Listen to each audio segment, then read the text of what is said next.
はい、こんにちは。今日は段ボールを使って畑を作っていきます。これもよく使う手法なんですけれども、段ボールを水で濡らしてその表面を、取り、そして、この土ダークアースっていうペイントを使いまして色付けしていきます。そういう作業です。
はい、完成しました。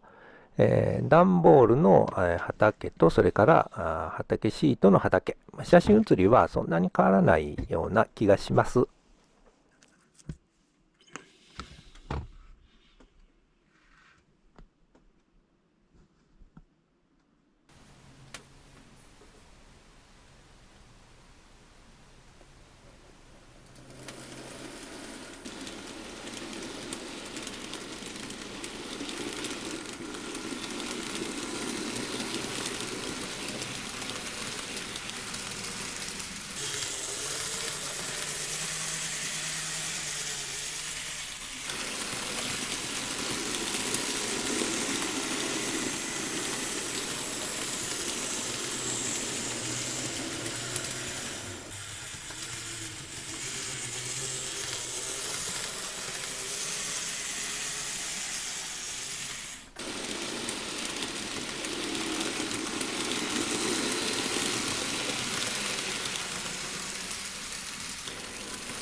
はい。で、ここに、もう一つ畑を作ろうかなと思ったんですが、もうあまり単調になりますし、また時間もかかるので、この辺りに道路とか、まあ、港を作ろうかなと思ったりしています。